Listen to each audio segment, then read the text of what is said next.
घरच्या घरी सोप्या पद्धतीने करा महाशिवरात्रीला पूजा. या गोष्टी विसरू नका. येत्या 8 मार्च 2024ला शिवरात्रीची तिथी आलेली आहे आणि जर आपल्या आसपास मंदिर नसेल, आपल्याला मंदिरात जाणं शक्य नसेल, तर घरच्या घरी आपण महाशिवरात्रीला शिवलिंगाची पूजा ही कशी करू शकतो हे मी तुम्हाला आजच्या व्हिडिओमध्ये सांगणार आहे. व्हिडिओला सुरुवात करण्यापूर्वी तुम्ही जर या चॅनलवर नवीन असाल आणि अजूनपर्यंत क्रांती मराठीला सबस्क्राईब केला नसेल तर पटकन सबस्क्राईब करा आणि व्हिडिओ बघत असताना सर्वजणांनी कमेंटमध्ये ओम नमः शिवाय लिहायला अजिबात विसरू नका. चला तर मग आजच्या या व्हिडिओला आपण आता सुरुवात करूया.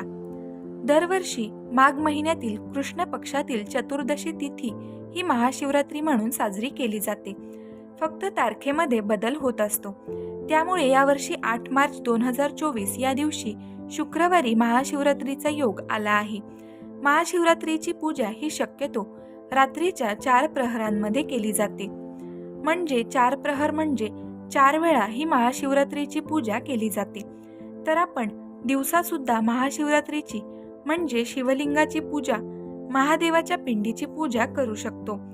4 प्रहरांमध्ये ज्यांना पूजा करायची असेल तर ती पूजा कशी करायची याची माहिती सुद्धा तुम्हाला याच व्हिडिओमध्ये मी देणार आहे. सर्वप्रथम पूजेची मांडणी करण्यासाठी एक चौरंग घ्यावा. त्यावर पांढऱ्या रंगाचे वस्त्र अंथरून मधोमध एक लहान चौरंगावर थोडे तांदूळ पसरवून घ्यावे. त्यावर शंकराच्या पिंडीची स्थापना होते. लक्षात ठेवा, महाशिवरात्रीची पूजा किंवा महादेवांची कोणतीही पूजा आपण जेव्हा मांडत असतो त्यासाठी पांढऱ्या रंगाचे कापड निवडावे. तुम्ही सुद्धा ही पूजा करण्यासाठी पांढऱ्या रंगाचा ड्रेस घालू शकता, पांढऱ्या रंगाची साडी नेसू शकता. कोणतीही पूजा म्हटली की सगळ्यात पहिला मान असतो श्री गणेशांना. जेव्हा आपण एखाद्या व्रताची पूजा मांडणी करतो किंवा कोणतेही धार्मिक कार्य करतो त्यासाठी आपल्याला संकल्प घ्यायचा असतो.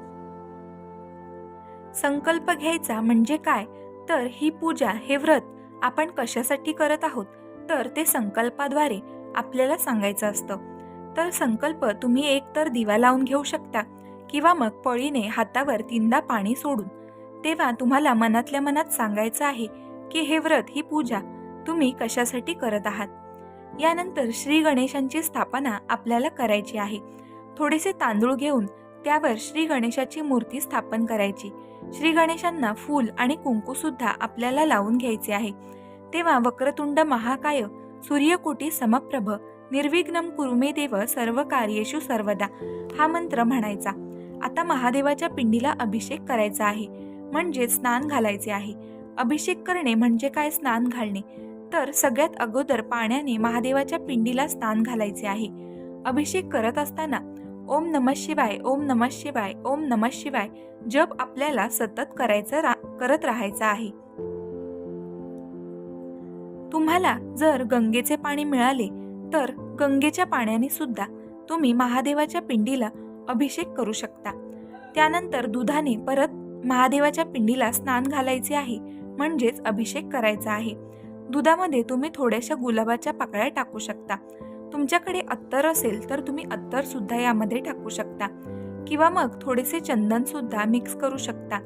म्हणजे एकतर पूर्ण दुधाने अभिषेक करावा किंवा मग पंचामृताने किंवा मग दुधामध्ये थोडेसे चंदन वगैरे टाकून सुद्धा आपल्याला या महादेवाच्या पिंडीला अभिषेक करता येतो. तर तुमच्याकडे जे जे साहित्य उपलब्ध असेल त्या साहित्यामध्ये तुम्हाला महादेवाच्या पिंडीची पूजा महाशिवरात्रीला करता येते. प्रत्येक गोष्ट असलीच पाहिजे असे काही नाही, फक्त आपला शुद्ध भाव या पूजेसाठी महत्त्वाचा आहे.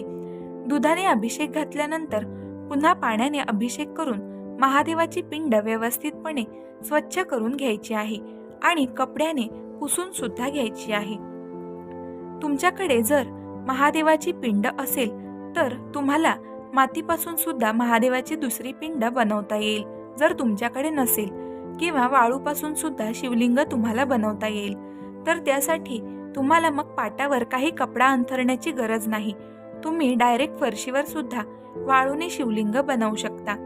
तांदळाने शिवलिंग जर तुम्ही बनवणार असाल तर मग कपड्यावर तुम्ही तांदळापासून शिवलिंग हे बनवू शकता.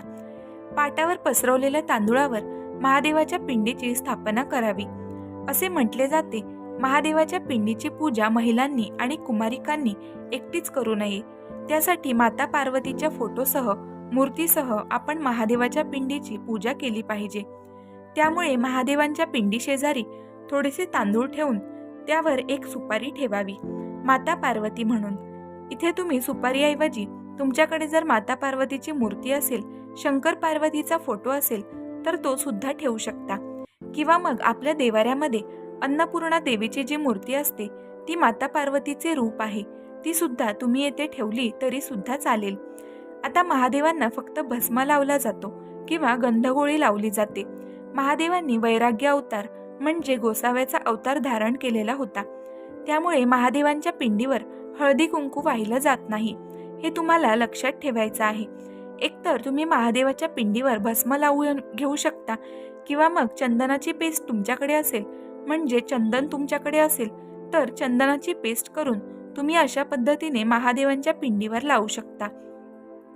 बऱ्याच वेळा आपल्याला जवळपास मंदिर नसतात, कधी कधी मंदिरामध्ये खूप गर्दी असते, आपल्याला सांगर संगीत अशी पूजा करता येत नाही, तर तुम्हाला घरच्या घरी अशा पद्धतीने महाशिवरात्रीची पूजा करता येईल. महादेवाची पिंड तुमच्याकडे अद्याप नसेल तर तुम्ही येत्या महाशिवरात्रीला महादेवाची पिंड किंवा शंकर पार्वतीचा फोटो सुद्धा विकत घेऊ शकता.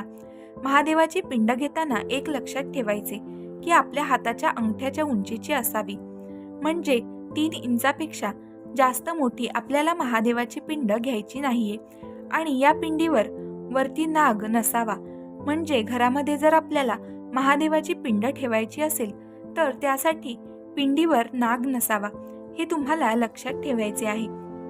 त्यानंतर पार्वती मातेला हळद कुंकू अक्षदा वाहून पूजा करायची आहे.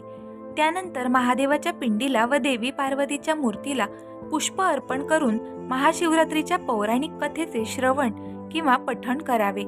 कथेचे पठण झाल्यानंतर देवीसाठी सौभाग्याचे साहित्य व भगवान शिवाच्या पिंडीवर रुद्राक्ष आणि बिल्वपत्रे अर्पण करावी.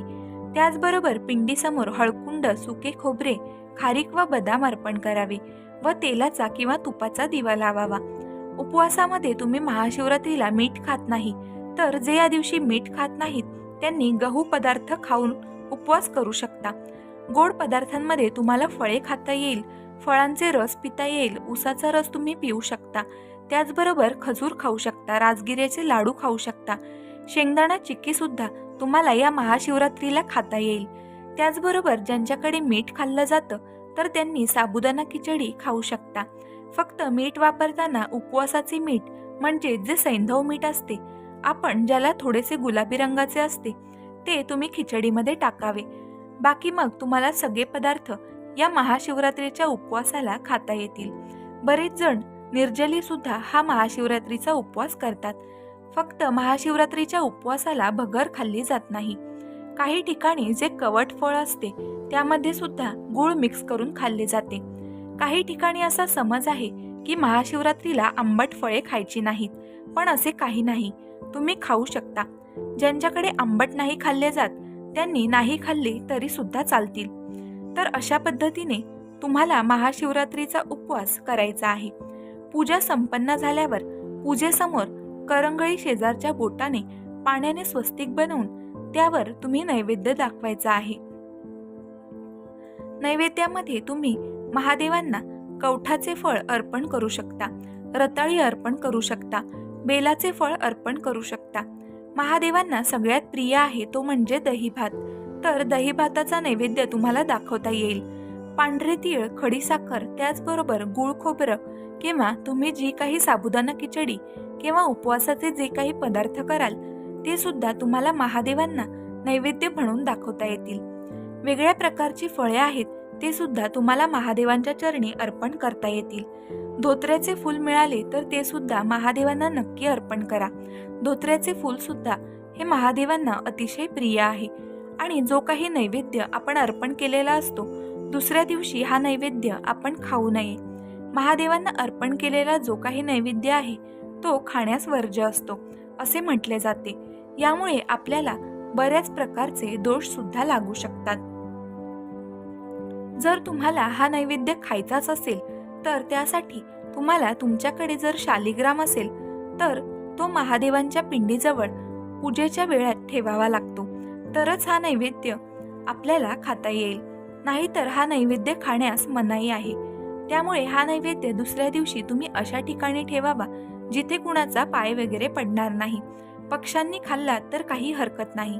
त्याचबरोबर महादेवांना जेव्हा आपण अभिषेक करतो वेगवेगळ्या पदार्थांनी, जसं की दूध असेल, मध असेल, पंचामृत असेल, पाणी असेल, तर ते पाणी सुद्धा अशा ठिकाणी ओतायचं जिथे कोणाचा पाय पडणार नाही. सगळ्यात शेवटी धूप अगरबत्ती वगैरे लावून महादेवांची व्यवस्थित पूजा करायची आहे. तुम्हाला जप करायचा असेल तर रुद्राक्षाच्या माळेने तुम्ही जप करू शकता.